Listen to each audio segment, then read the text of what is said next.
긍휼을 얻는 자리라. 제가 성경을 이렇게 보다 보면 성경은 항상 두 가지의 대립을 이야기하는 것 같아요. 두 가지 대립. 하나는 믿는 사람의 모습에 대해서 자세히 그려지고 있고, 또 하나는 믿지 않는 사람의 모습에 대해서 자세히 그려지고 있습니다. 그러므로 믿는 사람과 믿지 않는 사람의 차이를 명확하게 우리가 마음에 새기고 믿는 사람으로서의 특징을 가지자. 그래서 우리가 결과적으로는 그리스도를 닮아가자 이렇게 외치면서 신앙생활을 하고 있는데, 그럼 그리스도를 닮아가는 게 뭔가라고 하면 그리스도를 닮으려고 애를 썼던 믿음의 많은 역사의 선배들, 선진들, 조상들을 닮아가는 방법밖에 없습니다. 우리가 우리 인생 속에서 예수님을 직접 목격하지 않았습니다. 직접 본 사람은 없습니다. 그렇다면 예수님을 직접 목격한 것처럼 살 수 있는 실제적인 방법은 그리스도를 믿고 믿음으로 살았던 우리 이전의 세대들, 그 세대들을 닮아가면서 그분들과 비슷한 특징을 가질 때에 비로소 성경적인 신앙이 세워질 수 있다, 이렇게 말할 수 있는 것이죠. 예수님을 믿는 신앙과 믿지 않는 그 신앙을 구체적으로 성경이 항상 나열하면서 설명하고 있는데, 이 부분은 무엇을 믿는가와 무엇을 위하여 사는가로 설명할 수 있습니다. 그러니까 어떤 것을 믿느냐에 따라 무엇을 위하여 사는가가 결정되는 거죠. 내가 믿는 바에 따라 내가 믿는 삶이 이어지게 되는 것이죠.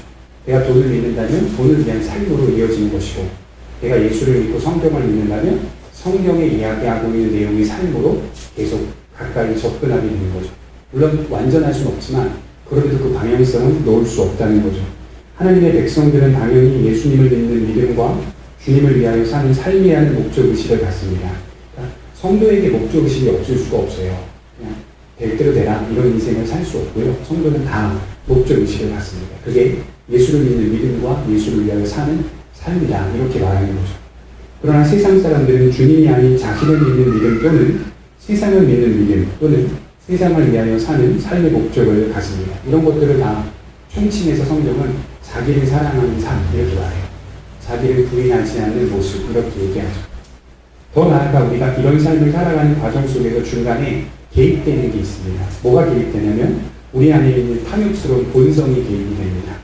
그리고 죄성이라고 말하는 본능과 사탄의 미혹이 개입되게 됩니다. 믿음의 사람들도 마찬가지로 믿지 않는 사람들처럼 인간의 탐욕, 인간의 본능에서 자유로울 수 없습니다. 사단의 미혹에서도 자유로울 수 없습니다. 믿는 사람이든 믿지 않는 사람이든 동일한 선상에 놓여 있어요. 그럼에도 불구하고 믿는 사람들은 넘어질 수는 있고 실수할 수는 있으나 성령과 말씀의 도움으로 자기를 바로 세웁니다. 제가 수요일에 때인가요? 금요일에 때인가 그런 말씀 드렸거든요. 교회를 나오는 거는 ABS를 받으러 나오는 것이다, 이렇게 말씀을 드렸던 기억이 나요. 그러니까 우리가 한 주간 정말 정신없이 살다가 우리 생각도 놓고 우리도 모르게 우리의 믿음 생활조차도 생각하지 못하고 마음대로 살아가다가 교회를 나오면 정신이 번쩍 드는 거죠. AS를 받는 거죠. 말씀을 들으면서 내가 온가로 된 생각과 가치관과 고집과 성격을 갖지 못하고 한 주간 살았다가 하나님의 말씀을 들으면서 떠오르고 깨달아지고 내 마음에 조명이 되면서 다시 한번 다시금 동기를 가지고 하나님이 원하시는 길을 걸어가자. 실패한다 하더라도 말씀과 성령의 도움으로 이렇게 이루어지게 되는 거죠. 그래서 종교개혁자들은 하나님이 일하시는 방법은 오직 말씀과 성령이다, 이렇게 말을 했어요. 근데 성령을 이야기하면서 항상 그 앞에 수식으로 말씀을 넣습니다. 성령이 독립적으로 일하지 않는다고 말했어요. 성령은 말씀과 함께 일한다, 이렇게 정의를 해버렸어요. 그래서 마치 성령은 말씀의 제한을 받으면서 일하는 것처럼 그렇게 이야기를 하기도 해요. 그만큼 성령은 말씀과 뗄래야 뗄 수 없는 영이다. 왜 그렇죠? 진리의 영이니까. 진리로 인도하고 그리스도를 소개하는 영이니까. 성령 자체가 독립적으로 나와서 무슨 일을 한다고 이야기하다 보면 위험해질 수 있잖아요. 그러니 종교개혁자들은 이것을 묶어가지고 성령은 말씀으로만 역사한다, 말씀 안에서만 역사한다, 이렇게 말씀을 했던 것이죠. 우리 넘어질 수 있고 죄 지을 수 있는데 성령과 말씀의 도움으로 우리 죄를 제대로 바라보게 됩니다.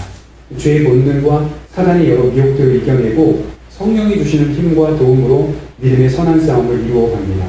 그러나 믿지 않는 사람들은 이게 없습니다. 딱 요게 없어요. 말씀과 성령이 없습니다. 믿지 않는 사람, 도움을 받을 길이 없습니다.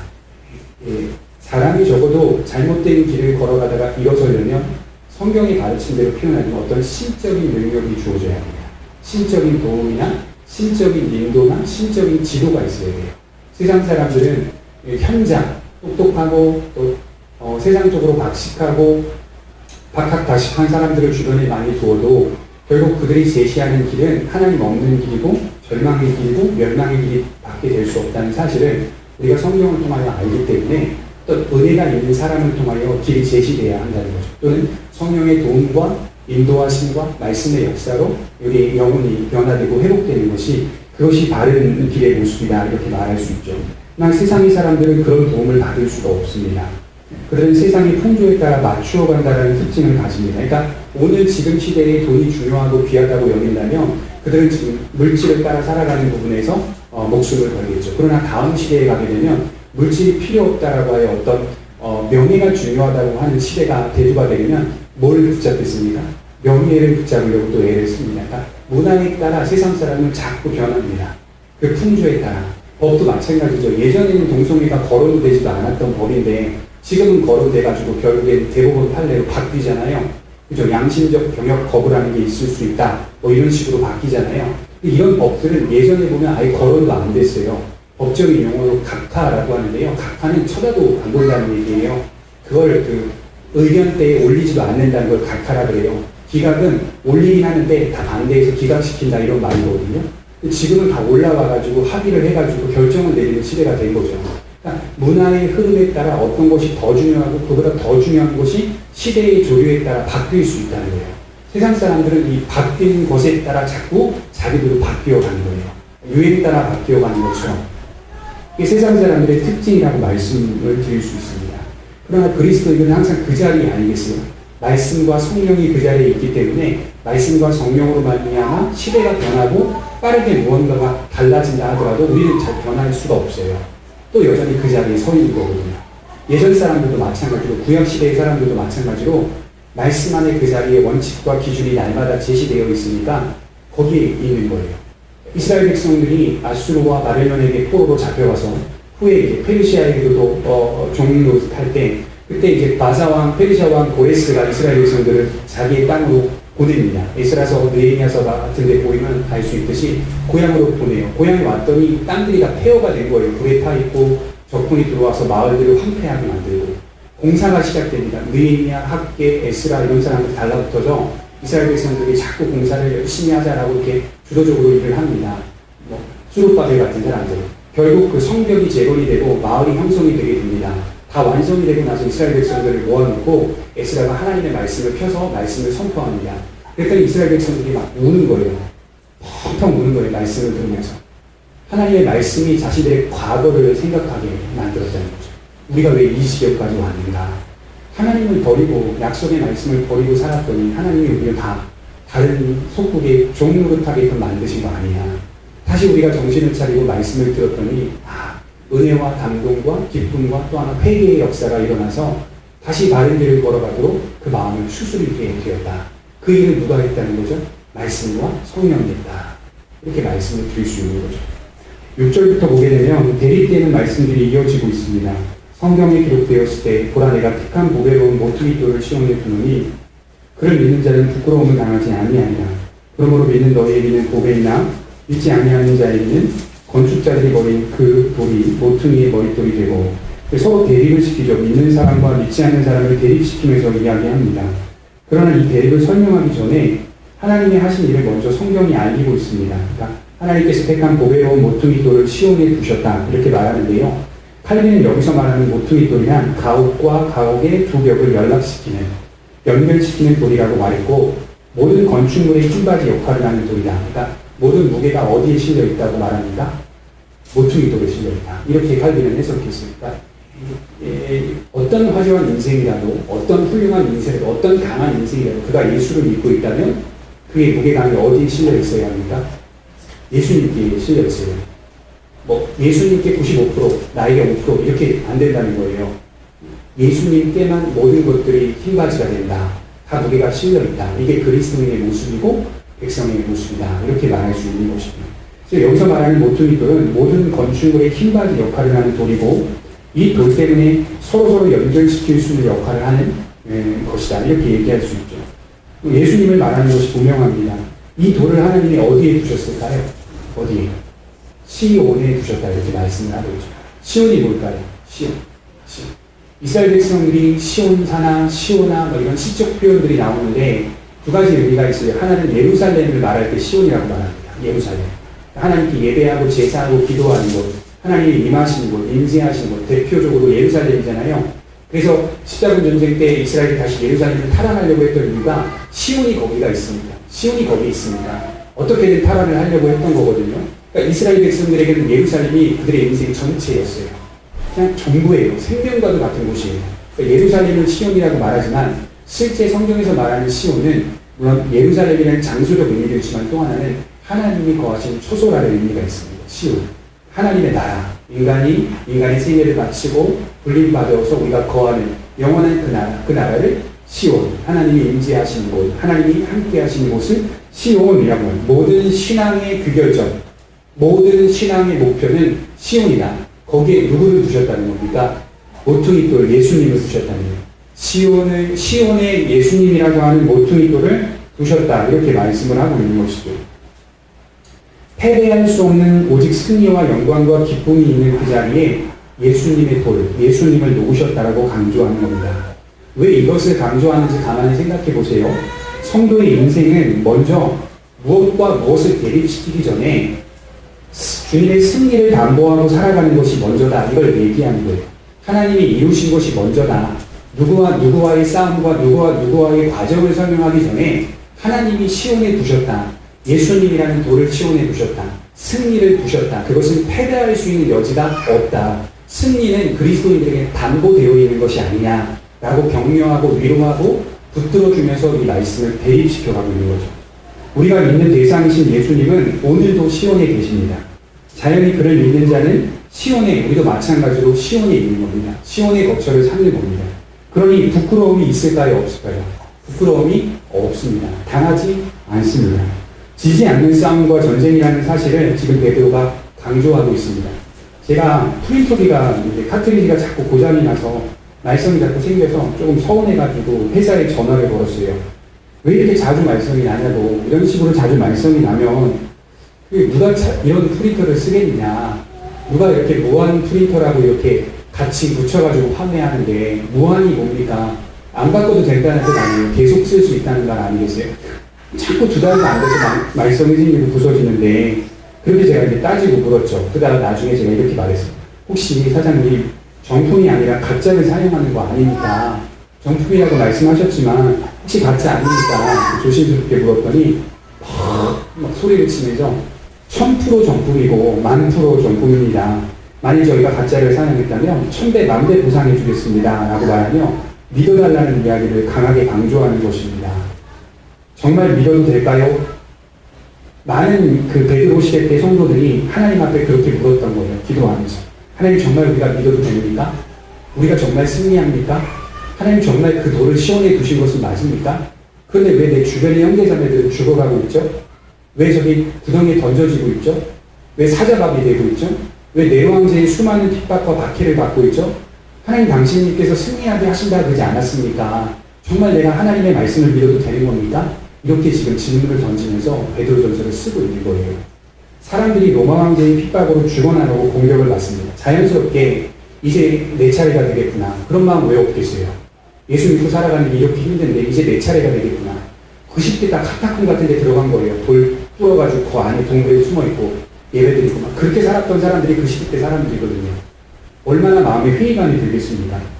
그럼에도 불구하고 베드로가 뭐라고 말하냐면 부끄러움을 당하지 않는다. 이렇게 말하고 있어요. 성도들은 계속해서 질문을 던지는 겁니다. 그게 확실합니까? 정말 부끄러움을 당하지 않습니까? 근데 왜 우리의 인생과 현실은 이해야만 합니까? 베드로는 성령의 계시를 받아서 믿는 자는 부끄러움을 당하지 않는 게 확실하다. 그걸 강조하기 위해 베드로전서를 쓴 겁니다. 1000% 확실하다. 확실하다. 믿어도 된다. 사실 예수님을 믿다 보면 이런 의문이 들 때가 우리가 상당히 많이 있습니다. 세상 사람들도 잘 돼 보이고 세상이 더 강해 보입니다. 그들이 더 행복해 보이고 그들이 더 평안해 보입니다. 이 시대가 가면 갈수록 제가 장담하건대 예수 안 믿는 사람들이 더 잘 됩니다. 시대가 갈수록 한번 보세요. 그들이 훨씬 잘 될 겁니다. 더 배부를 거고 더 부유할 겁니다. 예수 믿는 사람들이 더 소외되고 위축되어 우리는 지금 그런 시대에 접어들었어요. 우리 부모님 시대는 그러지 않았어요. 예수를 믿으면 잘 된다고 하는 시대였어요. 그 시대 때는. 예수를 믿으면 흥왕한다. 예수를 믿으면 세상에서도 잘 되고 세상에서 떵떵거리고 세상에서 당당하다. 그런 복음의 외침이 선포되는 시대가 우리 부모님 시대였어요. 그때는 아주 잘 맞아떨었어요. 왜냐하면 많은 사람들이 다 가난하고 어려웠거든요.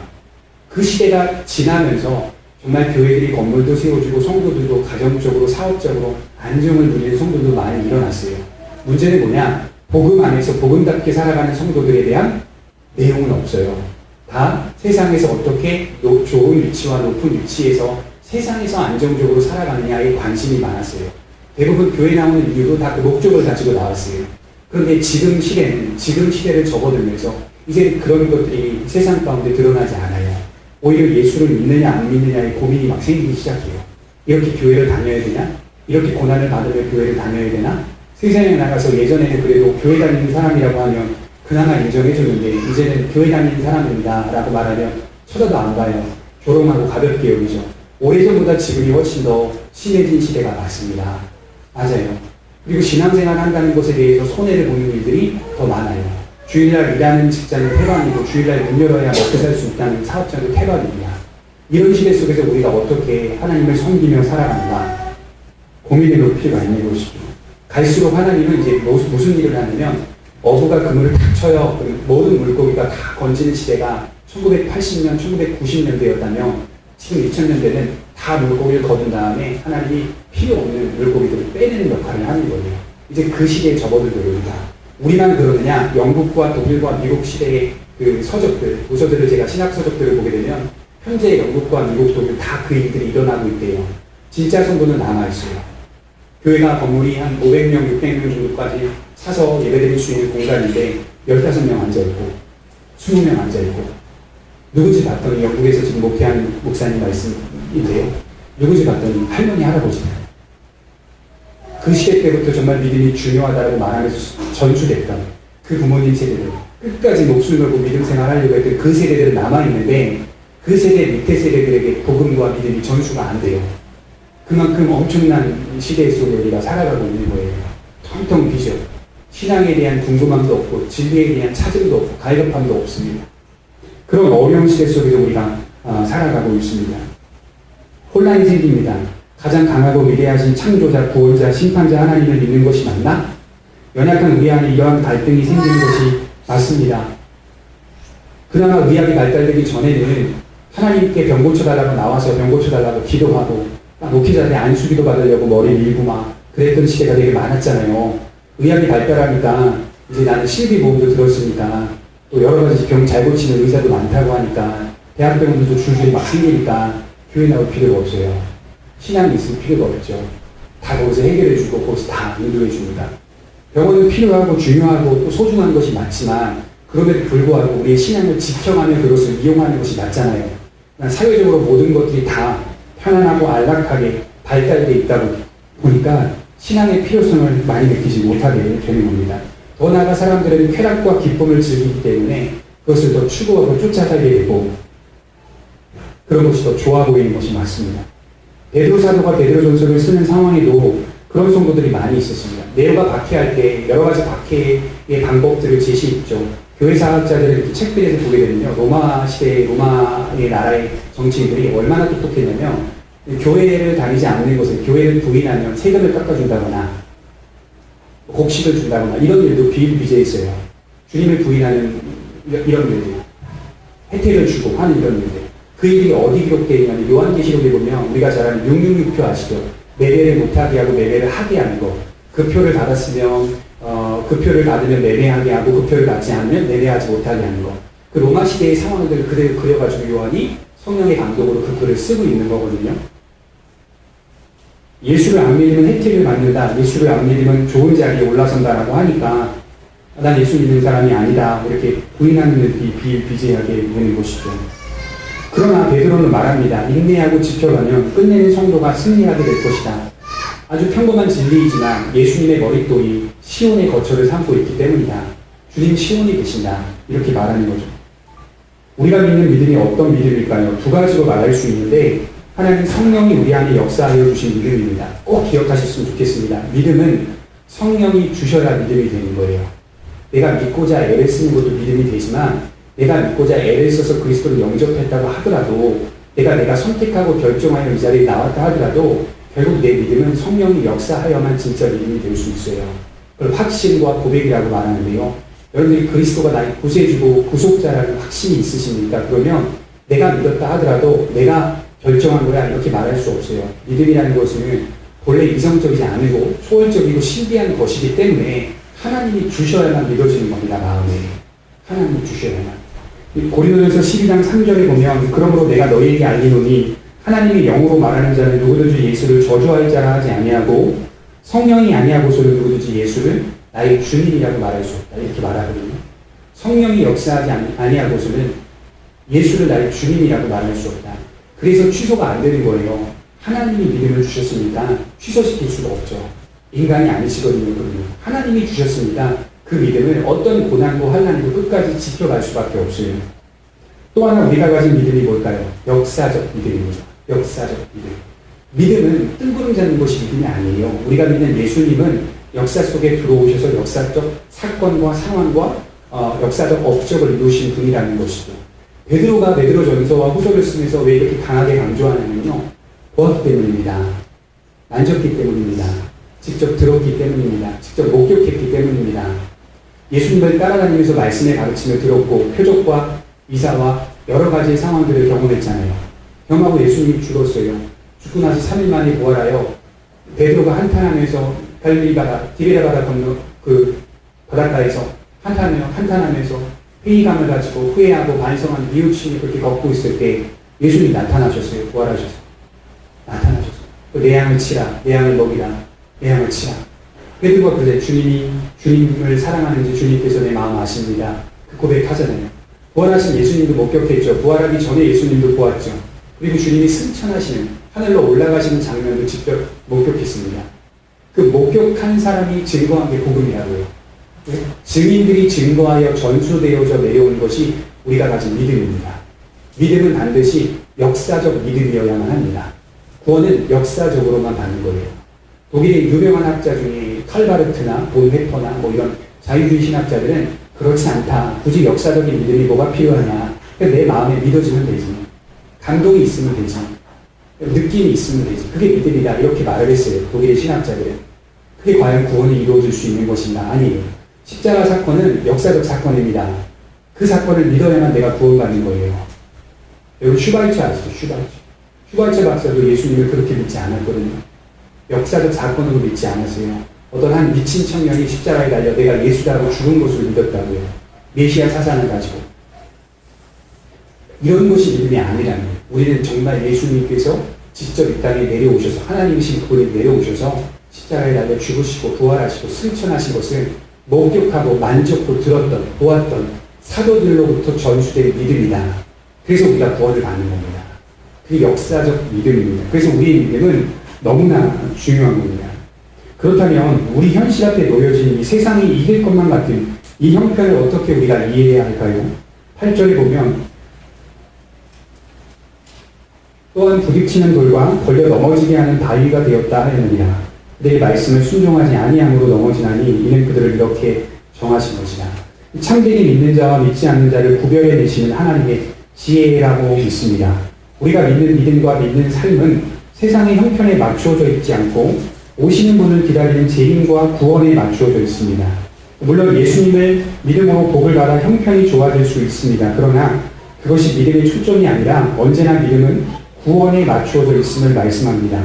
자연스럽게 하나님을 믿는 믿음으로 살다가 하나님이 복을 주셔서 이 모양 저 모양으로 은혜를 받았다면 그걸 어디에 사용해야 되냐면 구원을 이루어가는 데 사용해야 합니다. 물질이 주어지거나 명예가 권력이 주어진다 하더라도 그걸 내 영혼의 집을 세우는 데 사용하지 않으면 잘못된 겁니다. 내 집을 세우는 데 사용해야 됩니다. 성도는 구원의 방향으로 걸어가야 주어진 모든 것들을 바르게 바라볼 수 있게 되는 거죠. 그렇지 않고 주어진 것들로만 초점을 맞추게 된다면 이 방향 감각을 상실해 버리는 겁니다. 우리 2장 5절에 보면 너희도 산돌같이 신령한 집으로 세워지고 결국 하나님은 성도들을 인도하시는데 집을 세우는 방법으로 인도하신다는 거예요. 영혼의 집을 세우는 방법. 직장이 잘 되고 사업이 잘 되고 자녀가 잘 되는 일이 생깁니다. 세상 사람들처럼 좋아하는 게 아니라 그 일로 영혼의 집을 세우는 사람이 되어야 합니다. 그리하여 우리는 형편에 따라 믿는 자들이 아니라 고향을 향하여 가는 자들로 믿음을 갖는 겁니다. 지금도 저와 여러분들은 가고 있는 거예요. 고향을 향해. 여기가 내 고향이 될 수가 없습니다. 복음은 믿음을 가진 자들에게는 가장 요긴한 돌이지만 믿지 않는 자들에게는 부딪혀서 걸려 넘어지는 돌이다. 이게 하나님의 지혜입니다. 이 땅 가운데 복음이 선포되면 두 가지 양상이죠. 하나는 요긴한 돌로 생각하든가, 하나는 복음 때문에 걸려 넘어지는 일들이 일어난다는 거죠. 여기 걸려 넘어지는 돌이라는 8절의 말은 소중하게 여기지 않고 버린 그 돌로 인해 자신들이 나중에는 걸려 넘어지게 된다는 말입니다. 이 사람들이 지금 안 믿잖아요. 불신하잖아요. 예수 왜 믿어야 되냐? 예수 믿는 게 뭐가 필요하냐? 복음이 뭐가 필요하냐? 그렇게 버리고 그렇게 불신하고 자기 집착에 자기 사랑에 자기 부인하지 않고 자기 소망에 살다가 나중에는 자기가 불신했던 그 돌로 말미암아 걸려 넘어지게 될 것이다. 이렇게 말하고 있는 것이죠. 소중하게 여기지 않고 버린 그 돌로 결국 자기가 넘어지게 된다. 진리가 불신자들에게는 중요하지 않습니다. 인간에게 구원이 가장 중요하다는 사실을 인정하지 않습니다. 오히려 세상의 풍조가 훨씬 중요합니다. 그러나 결국 그런 마음과 자세와 삶으로 걸려 넘어지게 될 것입니다. 복음의 선포가 두 가지 양상을 드러내는데 하나는 더 믿음으로 가게 만든다거나 또 하나는 더 불신하게 가게 만든다거나 이 두 가지 양성으로 나누죠. 그러니까 예수님이 선포되면 어떤 사람은 예수님이 선포된 걸 인정하고 회개하고 돌아온다거나 또 어떤 사람은 그건 세상을 살기에 쓸모없어 이렇게 말하고 계속 예수님이 쓸모없는 돌이라고 버리는 일들이 일어난다는 겁니다. 예수 믿고 세상 사는 곳에 있어서 나에게 무슨 득이 되고 나에게 무슨 도움을 주냐? 예수님이 내 인생에 뭐가 필요해? 실제적으로 도움 줄 수 있는 게 뭐가 있어? 없다. 이렇게 말하는 거죠. 하나님 인생. 그건 요긴하지도 않는다는 거예요. 교회 가면 답이 나오냐? 풀이 나오냐? 그렇게 말하는 거예요. 요긴하지 않게 본다는 거예요. 그것이 우리에게 이 세상을 살아가는데 무슨 소용이 있는가? 세상이 더 집착하게 만듭니다. 그래서 8절을 다시 보시면 흥미로워요. 그들의 말씀을 순종하지 아니함으로 넘어지나니 여기가 굉장히 흥미로운 대목입니다. 이는 그들을 이렇게 정하신 것이라. 제가 아까 하나님의 지혜라고 했죠. 하나님이 정하신 것이라는 거예요. 이런 구조는. 이렇게 하나님이 정해놓으신 거라는 거예요. 제가 이거 지적해가지고 공동번역 성경책 폈더니 하나님이 그렇게 운명으로 정해놓으신 것이다. 이렇게 번역을 해놨더라고요. 말씀에 순종하지 않았던 그들의 탓이기도 했고 그들의 운명이기도 했다는 말입니다. 하나님께서 미리 정하셨고 아셨다는 말입니다. 사람은 이렇게 살 거야 분명히. 복음이 선포되면 그건 요긴하지 않아. 밤이 나오냐 풀이 나오냐 그건 아무런 쓸모도 없어 생각하고 예수 그리스도를 철저히 버리고 취급하지 않고 살아가는 사람들이 있게 만들고 어떤 사람은 그럼에도 불구하고 그건 가장 요긴하고 소중해 내 무게를 다 지탱해 줄 수 있는 유일한 돌이야. 가장 소중한 돌이야. 이렇게 살아가는 것을 하나님이 정해놓으셨다는 하나님의 지혜 속에서 하나님의 지혜 가운데 작정된 일이다 이렇게 말하죠. 하나님의 백성이라면 세상에 버려진 그 돌, 취급하지 않은 그 돌을 더 소중하게 모셔둘 것입니다. 사람들이 그리스도를 바깥으로 던져놓으면 우리는 집에서 나가서 그 돌을 회수해 와서 내 가정에 품는 거죠. 또 누가 버려놓으면 또 나가가지고 또 품는 거죠. 우리에게는 소중하다는 거예요. 세상은 계속 버리는 일만 한다는 거예요. 그 돌은 소중하지 않다. 우리는 모셔둘 겁니다. 하나님의 백성이 아니라면 세상의 돌을 더욱 소중하게 여기는데 목적을 둔다는 말씀입니다. 시편 118편 21절을 한번 찾아보겠습니다. 시편 118편 21절.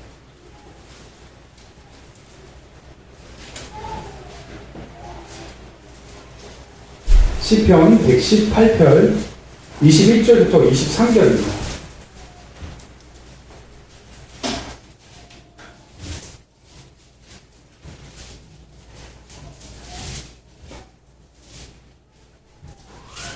이 모퉁이 돌이라는 이 말씀이 시편에서 나온 거거든요. 베드로가 시편을 인용하여서 사용하는 겁니다. 그러니까 성령의 감동을 받아서 사도들이 신약 성경을 기록하잖아요. 독립적으로 거의 기록하지 않더라고요. 성경을 찾아봤더니 그들이 알고 있는 구약 성경을 통하여 성령이 계시를 주셔서 구약과 신약을 연결시키는 작업을 통해서 신약을 쓰더라고요. 그러니까 구약이나 신약이나 다양하지 않구나, 통일성을 갖고 일관성 있게 말씀이 이어져 가고 있구나 라는 걸 확인할 수 있는 거죠. 시편 기자가 시편 118편 21절에 이렇게 말해요. 주께서 내게 응답하시고 나의 구원이 되셨으니 내가 주께 감사하리이다. 건축자가 버린 돌이 집 모퉁이의 머릿돌이 되었나니 이는 여호와께서 행하신 것이요 우리 눈에 기이한 바로다. 세상 속에서 버려진 돌이 사실 가장 요긴한 돌이라는 뜻인데 이상한 논리라는 거예요. 세상을 살 때 요긴한 돌이 가장 소중한 돌이어야 맞아요. 세상 속에서 도움받는 게 가장 소중한 돌이 맞아요. 그런데 예수님의 돌은 세상을 살기에는 요긴한 돌은 아니에요. 이상한 논리죠. 진짜 제대로 상식적으로 이해해보면 세상을 살 때에도 도움을 받는 돌이 요긴한 돌이어야 돼요. 그리고 그걸 붙잡아야 맞는 거죠. 그런데 이상하게 우리가 붙잡는 돌은 세상에서는 별 도움이 안 돼요. 어떤 식으로든 세상 속에서도 도움이 돼야 내가 소중하다고 여긴다고요. 죄인된 인간은 항상 실용적이기 때문에, 항상 실제적이기 때문에 내 삶의 눈앞에 도움이 되어야 그게 소중하다고 여기려고 하는 습성이 있죠. 예수님의 돌은 그렇지 않아요. 그러나 하나님은 이런 믿음의 법칙을 정해 놓으셨다.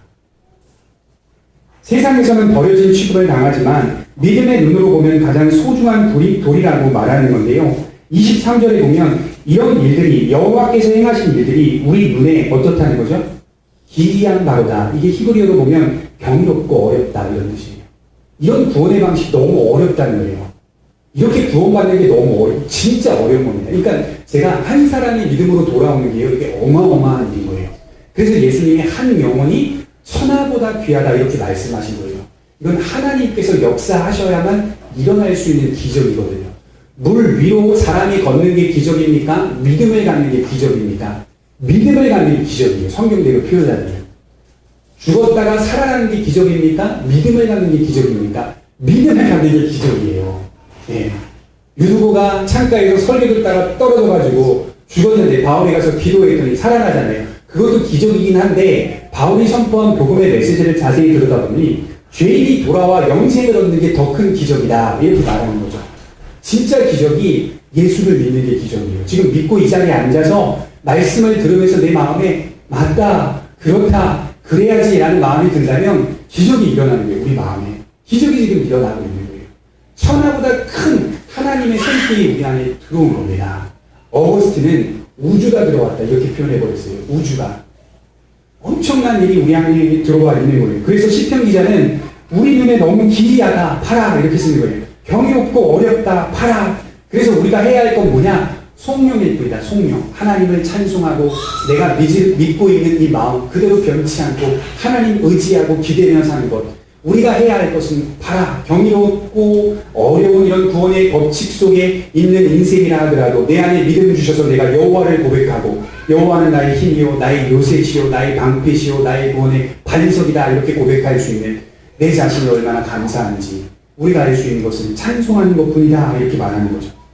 하나님이 하시는 일은 인간의 이해와 인간의 지능을 초월합니다. 구원은 그 유전자가 종잡을 수가 없다고 해요. 가장 경이롭고 가장 어려운 겁니다. 그럼에도 우리가 확실하게 말할 수 있는 것은 모든 믿음의 선진들이 이와 같이 버려진 취급을 당한 그 돌을 가장 소중히 여기며 살았다는 겁니다. 다 그랬다는 거예요. 우리 선배들이. 버려진 취급을 당했던 그 돌을 가장 소중히 여기며 살았다는 겁니다. 그런 그들을 베드로는 세상 속에서 거류민과 나그네로 산 사람들이라고 분류하고 있습니다. 21절을 한번 보겠습니다. 베드로전서 2장 11절입니다. 11절. 베드로전서 2장 11절입니다. 사랑하는 자들아, 하나님의 백성들을 말하죠. 사랑하는 자들아, 거류민과 나그네 같은 너희를 권하노니 영혼을 거슬러 싸우는 육체의 정욕을 제어하라. 거류민과 나그네라는 말은요, 너희들 지금 낯선 땅에 있다는 거예요. 여기 되게 낯선 겁니다. 되게 낯선 겁니다. 그러니까 성도가 이 세상을 살아가면서 너무 세상을 잘 활용하고 있고 잘 이용하고 있어. 문제가 있는 거라는 거예요. 항상 낯설어요. 일단은 낯설고요, 어색하고요, 불편해요. 내가 있기가 상당히 불편해요. 그게 거류민과 나그네라는 뜻이랍니다. 내 고향에 가면 마음이 편하잖아요. 그죠? 내 집에 들어가면 그때 긴장이 풀려서 여기서는 피곤한 걸 잘 못 느끼는데 집에 가면 확 퍼지잖아요, 사람이. 그게 내 땅이라는 거예요, 내 땅. 근데 우리가 사는 이 세상은 낯선 땅, 거류민과 나그네로 사는 땅. 여기는 우리의 본향이 아니라는 겁니다. 적응하기 쉽지 않은 낯선 땅에 우리는 오늘도 교회라는 공동체를 만들어서 말씀을 통해 이 땅은 원래 적응하기가 힘듭니다 라고 선포하며 사랑으로 하나 되고 있는 겁니다. 우리가 가야 할 그 땅, 본향을 바라봅시다. 언제까지일까요? 베드로는 잠시라고 말합니다. 이런 인생은 잠시다. 우리의 목적지는 여기가 아니라고 말합니다. 믿음으로 살아가기가 쉽지 않은 땅을 지금 밟고 있는 겁니다. 믿음을 가진 성도가 세상 속에서 살만하다고 말하면 문제가 있는 겁니다. 세상은 언제나 성도들에게 불편한 땅으로 다가옵니다. 불편할 수 있어요. 그것을 경험하면서 내가 가야 할 땅을 더욱 그리워하는 겁니다. 재밌죠? 역설적으로 이게 너무 불편하다. 살기가 힘들고 믿음 생활하기가 어렵고 저렇게 얼굴을 찌푸릴 일들이 많이 있냐. 손해보고 슬프다. 오전에 제가 말씀드린 속상한 일들이 많은 거예요. 믿음 생활 하다 보면 속상. 근데 속상한 일들을 경험하고 내 마음을 축적시키면서 반대로 나는 이 길 가야지 그래도 이런 마음이 생기는 거예요. 반대로 정직한 길이 더 잘 보이는 거예요. 그렇지 않은 모습들이 말씀대로 보여지니까 나는 굳세게 굳건히 이 길을 걸어가야겠다라는 더 다짐이 생기게 된다는 것이죠. 그걸 경험하면서 내가 가야 할 땅을 그리워하는 것. 한 주간도 거류민과 나그네로 살아가시길 바랍니다. 우리의 본향은 여기가 아닙니다. 기도하도록 하겠습니다.